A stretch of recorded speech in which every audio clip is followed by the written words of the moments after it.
Hey everyone, welcome to Worship Artistry. I'm Bob. Hey Bob, what the heck? I didn't expect you to say that. What's up, man? I'm just over here impostering. Yeah, you are. I was like, that's me. I'm Bob. Which actually it's not you, but It's not it even is. me. It's Yeah. super confusing. It is confusing. Makes it hard to find you on Instagram if you don't know. I'm Bob McClett. Get over it. If you don't know, now you know. But hey, funny, we're talking about imposter syndrome. Imposter syndrome, not identity theft. Yeah, Like, yeah, exactly. It's You're different. stealing my identity, Jim. Identity theft is a real thing, Jim. That is true. It is true. But yeah, so it's funny. So we started talking about this because we were just talking about kind of our own feelings about it, and then we did kind of have to take a step back and go, what's the definition of this thing? What are we actually talking about? Like, so is it even what I think it means? Right. So we were like trying to define it like this is what it means to us. But here's an actual definition per Oxford. Okay, I'll trust them. I looked up AI. I looked up AI. Oh, there you go. But I don't trust that. I don't trust that crap. No. Wrong. All right, here we go. It's a noun. The persistent inability to believe that one's success is deserved or has been legitimately achieved as a result of one's own efforts or skills. Used in a sentence. Yes. People suffering from imposter syndrome may be at increased risk of anxiety. I really don't understand how that's used in a sentence. Yeah, I feel like they could have used fact, a better sentence, maybe. Imposter syndrome is impostering. I love when they're like, yeah. Come on, Oxford. That definition, it's that. When you don't think you've achieved it, like, per your own self. Yeah. For instance, years ago, I was getting into woodworking, right?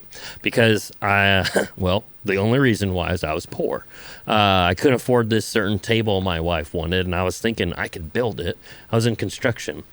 And so I'm going around to all these wood stores and trying to find the right tools and talking to these people, and they're like, wow, you're never going to be able to do this. This is your first thing you're going to do. You're never going to be able to do this. And I think maybe that drove me. Mm-hmm. And so I did it. Yeah. And it was fine. And I ended up selling it. It was great. All this stuff. We did use it for a little bit, but we sold it. And people loved it. But I think people were trying to make me feel like an imposter. But I was thinking to myself, well, I have a brain. I have hands. Yep. I have some know-how. I think I can do this. Mm-hmm. And so imposter syndrome is something that I didn't necessarily struggle with growing up, because this is a long time ago. Yeah. But now, not from researching it for this video or anything. We do tons of research. Oh, tons. For every video. We should do a little just us sitting at the computer. A little montage? Yeah. I need a montage.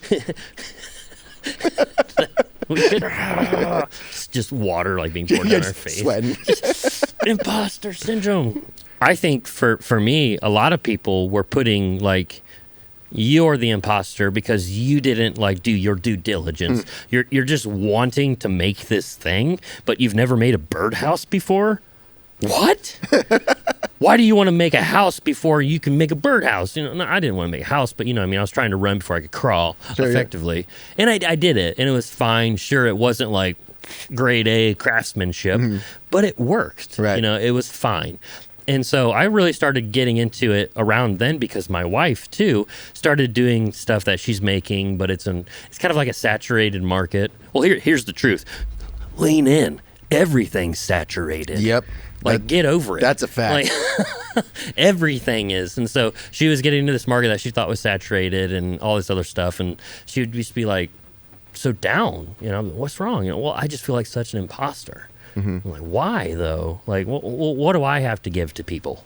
Yeah. And that made me so sad because I didn't really deal with it, but I think trying to be empathetic to her, I started to feel that. And I started to understand that, wow, I'm not just, I can imagine what people feel. Now I kind of understand it. Yeah. And it sucks. To always be questioning yourself. Yeah. I make videos, and I've done this for a very long time. I play guitar. I've done that for a very long time as well. And maybe it was just because the internet really wasn't, I mean, it was around, but not like it is right now. And maybe it wasn't because I had everybody telling me, like, if you're doing it this way, you're wrong.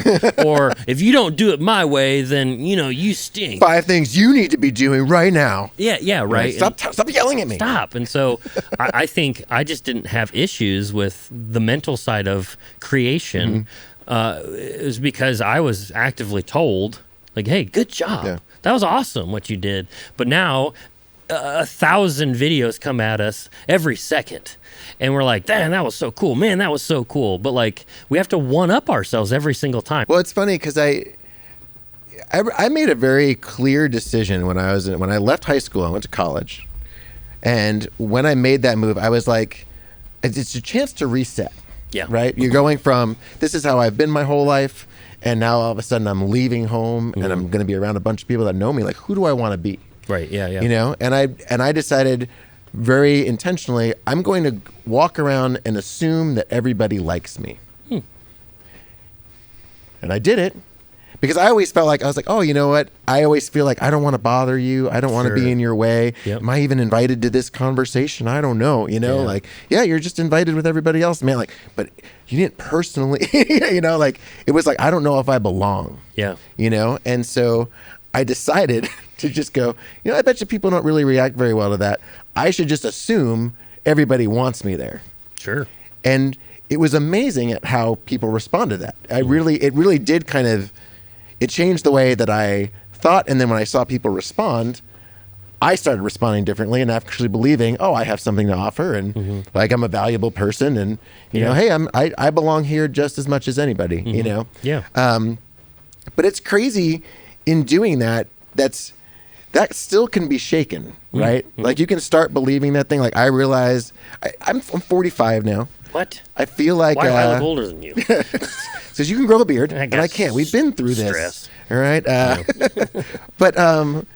But yeah, like I think like being older now, I feel like I have a sense of who I am. Sure. But whenever I get in certain situations that pull me outside of that, I'm like, I don't know if I belong here. What kind of situation have you recently been in that would kind of like make you feel that way? Sure. So there's been a couple. So one of them was funny. My wife and I were on a vacation, and it was like Mother's Day. I wanted to take her out to a nice place. You felt like the mom. I was the mom. Yeah. I want to take my wife out to this nice place, and so we went. She's like, "Oh, we should go check out the Four Seasons or whatever," right? And I'm like, I don't know. Is that a hotel? Yeah. Okay. It's very fancy. Okay. And I'm like, I don't know if we're allowed to go in there. Like, I literally felt that way. And she's like, no, we just walk in. It's a restaurant at the place. We just go in. And I'm like, yeah, I know. I did. And I'm walking. I'm like, we don't want to bother anybody. Like, I just turned into this thing of like growing up. I think like on the East Coast and always feeling like, oh, I don't have the money to do whatever. And it just kind of pulled in there, you know. But whenever that happens, I feel like I get a sense of where some of those weaknesses are. And just because I'm talking myself up doesn't necessarily mean that I believe that myself as well. Sure. So it's like, so how do I make the change in a way that I actually start believing things that are true rather than my own insecurities and my own, like gosh, I don't feel like I belong. I don't think I'm allowed to be here. Yeah. Which is crazy. It's a restaurant. It is. Yeah. They accept money. Yeah. And if you have it, I might swallow a little harder when I see the price. Yeah, but definitely. Right. Yeah, we'll make it work. We'll just save for the next 3 months and it'll be worth it. Dude, that's so funny to me because when I think of imposter syndrome, I think of it really in the creative world only. Now that you've said those stories, I have it too. I'm always walking in. Like, there's a place where my wife and I used to live in Asheville, North Carolina, and there was a place called the Omni Grove Inn. Super fancy. Like you'd go there around Christmas and get a hot chocolate for like $20. Yeah, so nice. Yeah, so good. I'm sure. Yeah, we did wait in line for it, and once we found out the cost, we were like, oh. Well, the water's free. We'll take that. It's got cucumber in it. I actually brought my own hot chocolate. Yeah, I got my Swiss mix actually. But probably the same thing. Yeah, it's pretty much sure. But it's just a super fancy place, and to to get over like me having like that anxiety of I don't belong or all these other things. Years ago, I worked at Walmart when I was younger, and this guy was stealing, and I wasn't allowed to like say anything. I was like, so you're just gonna take that? He goes, do you want to know how I take it? And I was like, actually, yeah. And he goes, you just need to act like you own it. You need to act like you walked in with it. And so I learned a lot from that guy that day as I watched him steal the ripstick. Nice. Yeah, it was at Purdue's campus. It was a wild time. And, going into these fancy places like this fancy Omnian Hotel, whatever, Omnigrove Inn, I just acted like I had a room there. So I just walked with purpose, and my wife would just be like 20 steps behind me. I'm like, keep up, because I was so anxious. Like, if people don't think like I'm confident, they're gonna be like, what are you doing here? But that place, there was like 4 restaurants in this hotel and like a spa and all these, like a golf course, all these things. They wanted people to come in. Right. Like, but I was like, because I'm so poor, they don't want me here. But they don't know that. Yeah, they don't know. Your dollar still counts. Yeah, they don't care. But I do struggle like that. And I didn't ever think of it that way. But I didn't belong there, I thought. Yeah. That's funny. And that's where I think like that. But I think the idea of that imposter syndrome, that idea as it being a problem, is it's like, honestly, you belong in most places that you are. Yeah. Right? Like, yes, have I been made to feel like I don't belong sometimes? Sure. Absolutely. But so much of it is kind of recognizing, well, like, who am I? What do I have to offer? Can I be honest with myself? Because I think one of the things that kind of gets at us is that we look at, we were talking about social media earlier, or we look at other churches, or we look at other worship teams, and we go, that's what I'm supposed to be. Right. That's what I'm supposed to have. And sometimes, like, that doesn't make sense to us internally. Yeah. Sometimes it's not really what God called us to be. Like, quite some time ago, I had a very real, I feel like there's been pivotal moments in my life where I feel like God kind of steps in and goes, hey, like, I need you to know this. Yeah. And for me, it was like, hey, you know what? I don't want you to keep writing songs that you think people want to hear. I want you to tell people what you know about me. Yeah. Because I'm the only one that knows God in the exact way that I do. Correct. It doesn't mean I'm right about all those things. Sure. But I have like one singular experience, and I learn these things about God, right? And it's like, yeah, those aren't necessarily your same experiences, but if you just tell me what you think I need to hear, or I just tell you what I think you want to hear from somebody else, like, I'm not really sharing who I am being an imposter. Yeah. I'm making up something that's not really true. Sure. Right? And I think that like in the music world, in the church world, in all these areas, like, it's really so much more about like, what is God handing to us? What is he putting in our lap? What is he calling us to? And recognizing that like part of obedience is sharing that. Yeah. Right? Like that's part of the deal. And it makes such a difference in the way that we approach things if we don't go, oh, I feel like I need to be something else. But I think a lot of times people expect us to be those other things. So a lot of like identity can be wrapped up in the imposter syndrome. Have you struggled since, you struggle sometimes with it? Like, does that affect your identity and like who you are? Does it mess with you mentally at all? I mean, I think so in some ways, but I think it's always kind of like it's a little alarm bell going off that I'm not thinking about something rightly. Gotcha. Like I think too, like I've told you this, I'm sure I've said this before, but like when I was in high school, I really understood, I had this understanding that like God loves me. And so if God, who created the universe, who is so much bigger, like somehow still knows about me and still loves me and still knows every thought I have and every terrible thing I've ever done, whatever, right? Like, then that really should be all that matters. Should be, yeah. And if I find my identity that and go like, well, I'm loved, then like I can go out and I can fail and I can try different things, and it's like, that's not my identity crashing down. That's just me not nailing it for something, and in a lot of ways that's worked. But then what I find is, if I'm starting to get that sense of that feeling, I'm just I'm faking my way through this. It's like, well, then I'm not thinking about it rightly. Sure. Like, I'm not thinking about it out of the identity that God has given me. I'm thinking about it out of my own insecurity And it's like, I don't think that's what God calls us to. I think so much of what he's doing is like, stop trying to be found in yourself. Yeah. And be found in me. We are conditioned to not show weakness. Yeah. Right? Like we are constantly, when you go and you lead worship somewhere and you mess up. Yep. And you know, people are laughing at it, or you're in worship fails. Yeah. Like, okay. Side note, I think worship fails is hilarious. I think it's hilarious. Also, I hate it. Oh, really?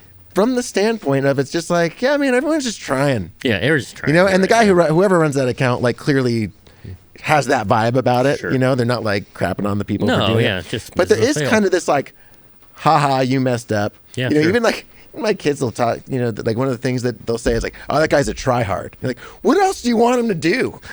like, oh, you're cool because you didn't try? That's what's working out.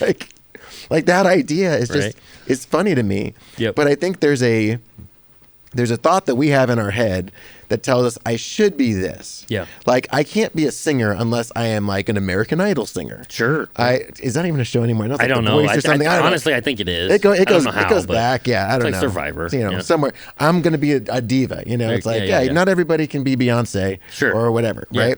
Yeah. But that doesn't mean you don't have something to offer. Correct. Right. And so, yeah, like if I go, if you come to my church, you're going to go, huh, this is it. Oh, wow. Like, all right. Okay. But you know what? Like, you're going to have a good community experience. We're going to worship together. It's going to happen. Yep. And then we'll leave, and then we'll worship in our lives as we go. Yep. Like, that's kind of all that really matters. And it's like, yes, do I want to do the best that I can at that? Sure. Yeah. Of course. Why? Because I like to do it. Yeah. Because I care about being creative in music, and I care about like, oh, I want that to sound nice, and music sounds better when it sounds good. It feels better. That I think almost everybody can agree with that. You know, Hopefully. yeah, exactly. You know, but there's this idea that it's like, but it's supposed to be this. Sure. Yep. It's supposed to be this sound. It's supposed to be this big. It's supposed to have all this stuff. And truth is, no, it's not. Right. Well, we were talking with George Ross from CCLI the other day, and he was just saying overseas, I can't remember where now, it's some church, I believe, in South America, and how they play like all of these popular like Christian songs that we all know, but it's done in a different arrangement. It's done metal, and they scream and have like 7-string guitars or whatever he was saying, and all these things, and how wonderful it was. And he was like, the time of worship was just excellent. It was wonderful. But like, I'll never forget it, dude. I was just sitting in years ago now with a worship leader, because I was like, oh, dude, what do they call it? They called it grooming. I was getting groomed to become the new worship leader or something. And they're doing auditions. And this one guy, he showed up to audition, very good at the bass guitar, but we ultimately told him no because he couldn't play like the style we played in. Like, they were trying to explain it to him, and like, well, you can't just like be throwing in a bunch of like 30-second notes and doing all these things, and because we play this kind of music, and I get all that. Yeah, you gotta like read the room, man. Yes, yes, but like, I don't think that guy ever came back. You know, and I'm not saying anything. The person who said it wasn't mean. It was very well done, I thought. But they just heard no, and like, you suck.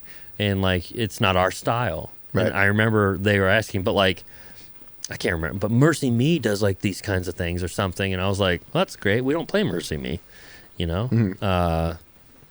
Sorry, you know? But like, what I'm getting at is like, just because it doesn't fit like that style of church doesn't mean you're not a good bass player. Right. Doesn't mean you can't play with that team. It just maybe you need to change your style a little bit if you want to play there. Yep. Read the room, like you said. But if you want to play metal music, man, I've been to a biker church where that's what they do. It wasn't metal, but it was like, you know, hard rock kind of stuff. And go there, you know, try that out. Yeah. There's so many sides to every single coin, I think. It's like, you can play metal music, but it doesn't line up with this church. Cool.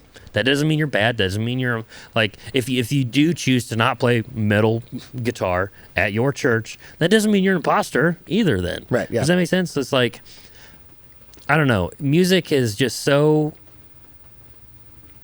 limitless I think it should be, but we as a church put so many limits on it. If you don't have the right reverb, if you don't have the right delay, if you don't play the right triads, if you don't have octave fuzz on your bass, if you don't have the lowest sounding, biggest, fattest sounding snare sample, because we all know it's not a snare, then your church sucks. No, like, that's also stupid to me. Yeah. Like, there are so many musicians, there's so much creativity going on at the church, and we're stifling it, I think, because we're so caught up in control. We want to control the room. We want to control the moment. All right, cool. So you just told me you're trying to control the Holy Spirit then. So what's going on? Like, now I'm starting to feel like an imposter. I'm starting to feel like this strange Christian. Like, I got asked the other day, I was at a restaurant, and it's so strange, actually. I was singing a song, and this lady came up to me, "Oh my gosh, you must be a musician. You're singing." And I was like, if that's like if that's what you, okay, yeah, I guess so. And she goes, all this other stuff, and she saw my tattoos, and I have several that are of, like Christianity, God, religion related. And she's like, are you religious? And I was like, sure. And she's like, well, what? And I was like, I mean, I'm a Christian. And she goes, would you call yourself a Christ follower? I go, yeah, I call myself that too, I guess. And I just didn't really know what to say. Not that I was trying to not defend God. She just asked me what I was. And I was just like, I follow God. I follow Christ. I believe in Jesus. I believe he died for me and rose again.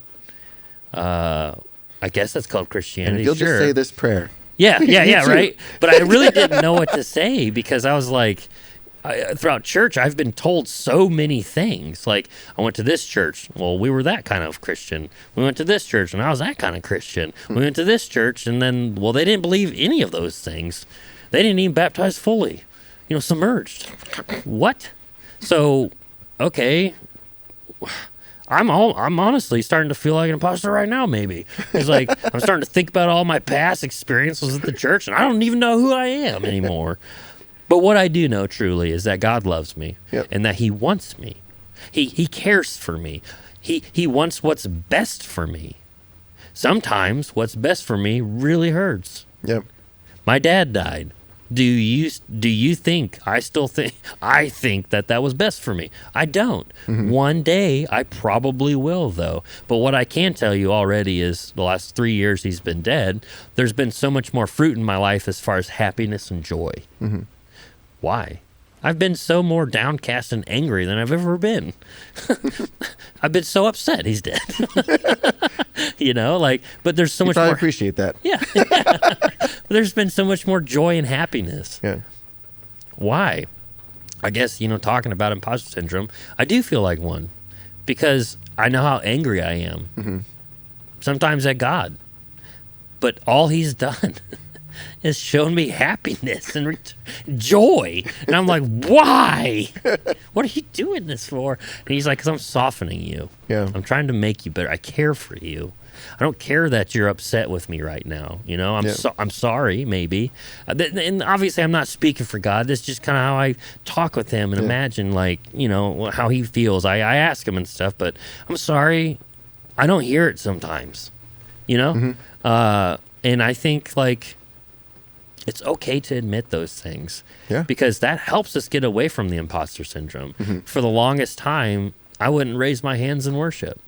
I don't still, but I forced myself to, because everybody else was around me, or at least that's what the worship leader was saying we should do. And then once that moment passed, they put their hands back down. Come on, get them up. Yeah, get them back up there. What are you doing? We're going to start clapping. Yeah, we're going to do this now. And it's like lead coordinator up there. But I didn't feel comfortable, and so I felt like a bad Christian my whole life. And especially once this pastor told me, man, I really thought you were a cool pastor and a really cool Christian dude until I watched you worship. Man, you're not active at all in worship. And I was like, what are you talking about? I was going nuts. And I was probably just like, but for me, that was nuts. Right. So I was being authentic, but then this person's telling me to not.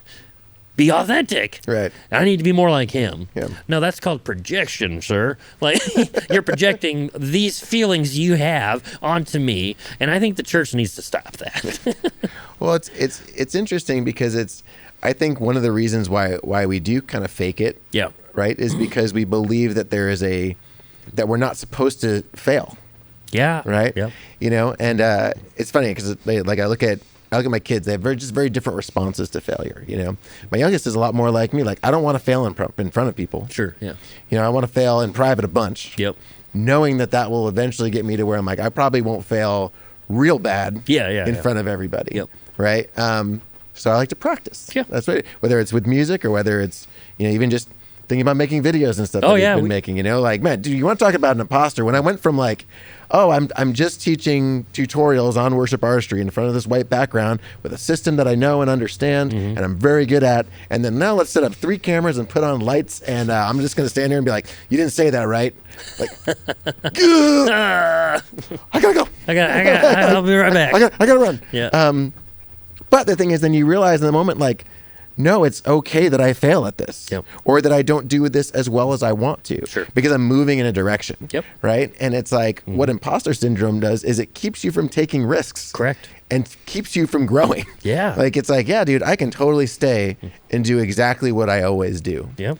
and I will never grow Yep. out of that. You Keeps know, that fear locked in you. yeah, you know. Whereas if you kind of recognize, well, failure is just a part of success. Yes. Right? Like, okay, like it's okay for me to do that, and it doesn't affect who I am if I do that in front of somebody.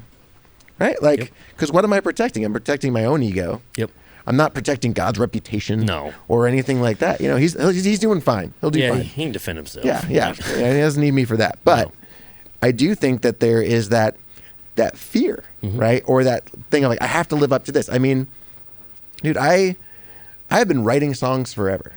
I didn't, like, since I was 15. Okay, I was about to ask you. No, forever. Yeah, okay. Wow, Since my the bad. beginning of time. I knew you'd be like, well, how long is that? I don't remember reading about this in Genesis. So when I was 15, I picked up a guitar and I immediately started to write songs. That's cool. They were terrible. Oh, I'm sure. You know, but like kept trying, and then I tried my hands at lyrics, and then I, you know, like building, and but I was always surrounded by unbelievable singers that could just do all this stuff. Yeah. And so and people would tell me like, oh, dude, you can sing, and I sing harmonies on things, or you know, somebody would have to teach me what the harmony was, Sure. and I could kind of like sing like a girl, falsetto it in the background. Do, re, mi. You know, just like, okay, live, we can get away with that. But I got to a point where I started recognizing that, like, oh, a lot of the music that I listen to doesn't have these unbelievable singers. Right. And man, if I think about the range that this person has and the tone of their voice and everything else, like, well, it sounds like they just write for them. Yeah. Right. And so I started writing that way. I started changing the way that I wrote, and I started then being okay to sing. I started doing that probably 20 years ago. Wow. And I'm still, even just now, like, that wasn't bad. Yeah. You know, like, all right, that felt all right. Yeah, you know, yeah. I can do that.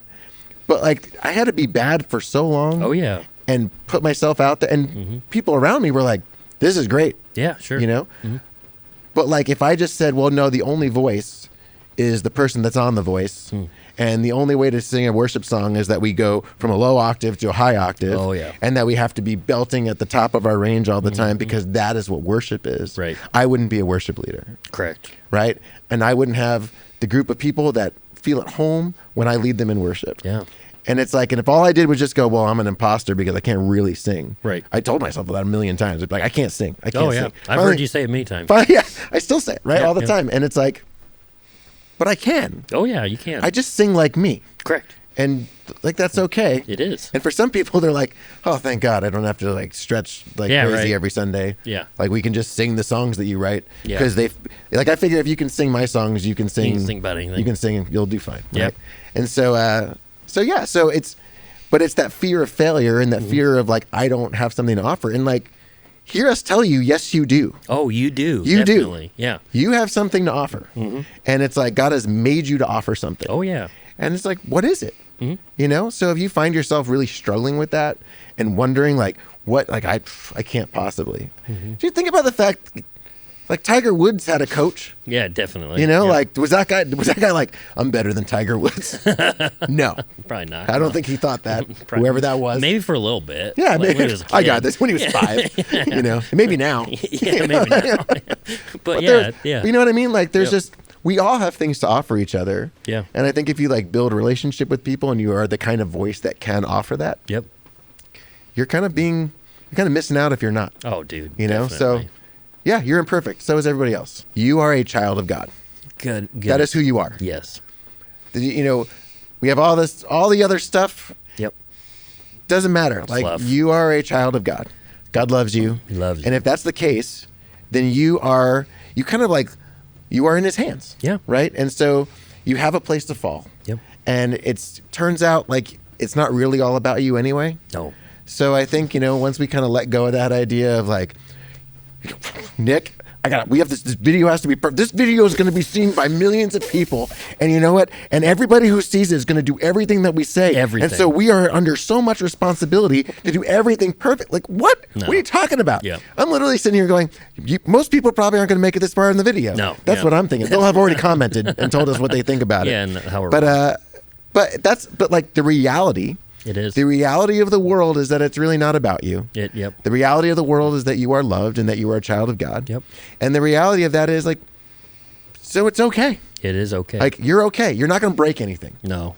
But also like you can grow and you can step out and you can try different things. Like the road is much wider than I think Yeah. I was taught. Yes. It was kind of like, it used to feel like a tightrope. And now, it feels a lot more like a wider road of like, hey, just, don't go down there. Yeah. Yep. Pick me up like a cat, But put me back on the way. But yeah, don't be afraid. Yep. Like fear is not like making decisions out of fear, making decisions out of anxiety. Yep.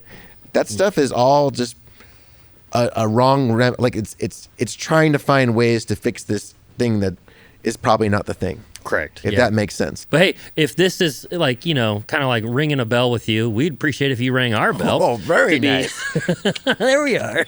Nailed it. To be notified of these videos because we have so many more coming out. As always, you can do the 21-day free trial on our website. If you have done that, let us know in the comments. Do you like it? Should it be longer? Should it be shorter? What do you think? Just give us some feedback on that. We would really greatly appreciate that. And what should we talk about next? So that way we don't feel like imposters anymore. Yeah, that's right. Right now we're just making stuff Just up. making stuff up. You I mean, that definition wasn't from Oxford. Like, It's fully I just AI. read off of Netflix. Yeah, but yeah. Made it up myself. Well, on this episode of being a poser, we will see you later.